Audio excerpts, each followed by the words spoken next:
안녕하세요. 저는 강원특별자치도교육청 중등교육과 장사 장정호입니다. 여러분들 가운데 대학은 다니고 싶은데 취업해서 돈을 벌고 싶은 분이 계실까요? 취업은 했는데 직무 관련된 공부를 심도 있게 해보고 싶은 분은요. 이 고민을 덜어줄 선취업 후학습 제도에 대해 소개해 드릴게요. 먼저 취업한 후 직장생활과 학업을 병행하거나 경력이 일정 수준에 도달한 이후 학습을 진행하는 제도입니다. 즉, 경력개발과 평생학습을 동시에 이루어가는 진로개발 경로랍니다. 우리 학생들이 선택할 수 있는 후학습 제도에는 재직자 특별전형, 계약학과, 일학습 병행제도, 방송통신대학교, 사이버대학교, 학점은행제 등 다양하게 있습니다. 제 설명도 좋지만 실제로 강원도 내 직업계고를 졸업한 후 취업과 학업을 모두 효율적으로 병행하고 있는 선배들의 생생한 경험담을 들어보는 게 도움이 될 것 같습니다. 지금부터 선배들을 함께 만나보시죠. 저는 원주금융회계고등학교를 졸업하고 현재 성남에서 근무하고 있습니다. 저는 코이카 한국국제협력단에서 일하고 있고 현재 남미팀에서 국제협력 사업을 담당하고 있습니다. 저는 고등학교에 처음 입학할 당시부터 후학습에 대한 제도를 알고 있었는데요. 그래서 이제 취업 후 후학습을 해보고 싶다는 꿈이 있었습니다. 저는 직접 등교를 해보고 싶다는 생각이 들기도 했고 재직자 특별 전형의 경우에 좀 서울권에 있는 상위 대학교에도 많이 진학을 할 수 있어서 재직자 특별 전형만 사실 생각을 했었던 것 같습니다. 우선 재직자 특별 전형의 경우 입사 후 3년 이상 근무한 특성화고 졸업자들이 지원할 수 있는 전형인데요. 저는 입학원서 작성하기 전 재직자 특별 전형이 개설된 학교와 전공 과목의 리스트를 좀 정리해 봤습니다. 그래서 흥미있는 과목과 이동 거리 이런 여러 가지를 고려해서 최종적으로 6개의 대학교를 선정하였고 원서 접수 후 최종 결과 발표까지 2-3달 정도 기다리는 시간이 있었습니다. 경희대학교 국제통상금융투자학부를 선택하게 되었습니다.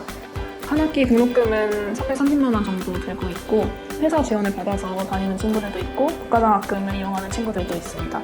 저희 학교의 경우 평일은 주로 화목 그리고 토요일 정도 일주일에 3번 정도의 수업을 진행하고 있는데요. 다른 학교 대비 늦게 시작하는 편입니다. 성적을 잘 챙겼으면 좋겠다는 조언을 해주고 싶습니다. 주로 우수한 성적을 가진 자를 원하는 학교가 대부분이기 때문에 열심히 성적을 잘 챙겼으면 좋겠다는 말을 해주고 싶습니다. 네, 저는 후학습을 시작하면서 생각의 시야가 좀 더 넓혀진 것 같습니다. 사실 회사에서는 각자 정해져 있는 업무를 수행해야 하는데 후학습을 통해서 평소에 생각해볼 일이 없었던 주제들에 대해서 생각할 수 있게 되었고 그래서 정해져 있는 업무더라도 접근하는 방식이나 해결 방법을 다양한 분야에서 한 번 더 생각해볼 수 있는 기회가 된 것 같습니다. 안녕하십니까. 순천학생고등학교 화장품 운영과학과를 졸업 후 레디안이라는 화장품 제조 회사에서 제조 및 중간 책임자로서 생산관리와 품질 유지 업무를 맡고 있습니다. 담임 선생님의 추천으로 취업과 대학 공부를 병행할 수 있는 방법을 도움을 주셔서 계약학과를 선택하게 되었습니다. 회사와 협의된 후 대학 입학과 관련된 서류를 접수를 했고 면접을 통해 입학을 하게 되었습니다. 개인이 서류를 잘 준비했으면 딱히 어려웠던 건 없었던 것 같습니다. 등록금을 제외하면 전액 장학금으로 다니게 될 수 있습니다. 시간 관리와 체력이 정말 중요하다고 생각합니다. 업무 종료 후 공부를 병행해야 하다 보니 꾸준함과 자기 관리 능력이 필수라고 생각합니다. 자기 역량을 더욱더 넓혀야 더 많은 기회들이 생기니 저는 후배님들도 꼭 도전을 하셨으면 좋겠습니다. 네, 안녕하세요. 원주의료고등학교 23년도에 졸업한 이지혁이라고 합니다. 지금 현재 실렉스에서 항암제 전달 연구를 진행하고 있습니다. 암이 깊숙한 곳에 있잖아요. 그게 침투가 어렵습니다. 그래서 그러한 침투를 돕기 위한 살모넬라를 이용해서 전달체로 활용하는 연구를 진행하고 있습니다. 면역학이라는 학문 자체가 되게 심오하고 복잡하잖아요. 그래서 그 연구를 진행하기 위해서는 무조건 후학습이 필수다라고 생각을 해서 진행하게 되었습니다. 첫 번째로 시간이 가장 단축이 된다는 점이 컸고요. 두 번째로는 이제 저희가 회사가 좀 멀리 있다 보니까 공간적인 제약이 있어서 그런 부분에 있어서 학점은행제를 선택하게 됐습니다. 일단 그 과정 자체가 온라인이기 때문에 공간의 제약이 없다는 게 가장 크고 학점은행제로만 진행하게 되면 4년 동안 동일하게 진행이 되는데 그걸 저는 단축시키기 위해서 학점이 인정이 되는 자격증과 그리고 독학사라는 시험 제도를 통해서 2년으로 단축을 했습니다. 평생교육원 이런 사이트를 들어가면은 거기에 과목이 대설되어 있는 평생교육원들이 쭈르륵 이제 나와 있거든요. 그럼 거기서 이제 하나를 선택을 하고 거기서 이제 대학교 수강 신청처럼 과목들을 선택한 다음에 결제를 하게 되면은 이제 그 수강할 수 있다고 알림이 뜹니다. 그 다음에 그거를 똑같이 14주차나 15주차 이렇게 수강을 하고 이제 다시 국가평생교육원 사이트로 들어와서 거기서 학점 인정 신청을 하면은 이제 학점이 인정이 되는 상태고요. 독학사 같은 경우는 이제 1단계, 2단계, 3단계, 4단계 이렇게 나눠져 있는데 이제 그런 1단계, 2단계에서 어떤 경영학 그런 과목들을 수강하시게 신청을 하면은 시험을 보게 되거든요. 그러면은 그 시험을 보고 나서 60점 이상이 되면은 그것도 이제 학점을 인정을 해줘서 평생교육원에서도 학점 인정 신청을 하면 되고요.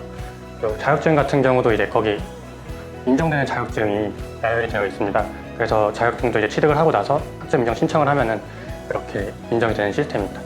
비용 같은 경우는 학점은행제 경우에는 굉장히 싸거든요. 수학이 수여자는 이제 교육부 장관 명의로 이제 수여가 됩니다. 아무래도 회사를 다니면서 진행하다 보니까 야근이나 아니면 잔업 같은 게 있을 수 있는데 그때마다 공부 시간을 확보하는 게 좀 어렵습니다. 그래서 저는 이제 주말마다 공부를 했는데 그런 점이 힘들지 않았나 싶습니다. 그 학습을 하고 나서는 퇴근 후에 공부하는 습관이 생기고 이제 내가 무언가를 해야 될 때 목적을 생각하고 그 다음에 방법을 생각하고 그 다음에 내가 이걸 함으로써 어떤 걸 얻을 수 있는지 그런 순으로 계속 평소에 생각을 하게 되면서 이러한 부분이 좋아졌다고 생각을 합니다. 이제 보통 사람들이 따르는 과정을 따르지 않기 때문에 무시를 받거나 아니면은 좀 평가를 절하당할 수가 있습니다. 그렇지만 이제 자기가 그러한 생각을 가지고 믿고 밀고 나간다면은 충분히 경쟁력 있는 사람이 될 수 있을 거라고 그렇게 조언해주고 싶습니다. 대학원의 경우는 고려대학교 생명환경과학대학원으로 진학을 하게 되었고요. 제가 면역 쪽에 관심이 많거든요. 그래서 이러한 부분을 좀 살려서 박사학위까지 도전해보고 싶은 마음이 있고요. 나중에는 이제 면역학과 이제 항암제 전달체를 통해서 좀 더 효율이 높고 효과가 좋은 항암 백신을 이제 만드는 것이 저의 최종적인 목표라고 생각을 합니다. 어떠셨습니까, 여러분? 지금은 평생학습 시대라고 하는데요. 먼저 취업하고 직장 생활을 하며 공부하는 선취업 후학습 제도에 대해 어느 정도 이해가 되셨을까요? 선취업 후학습 제도에 관심 있는 학생들이 정보를 얻을 수 있는 방법은 생각보다 다양하고 쉽답니다. 저희가 지금 안내해드리는 다음 주요 경로들을 참고해주세요. 강원론의 직업계고 학생들이 이 제도를 잘 활용해 우리 사회에 꼭 필요한 핵심 인재로 성장하길 기대하겠습니다. 감사합니다.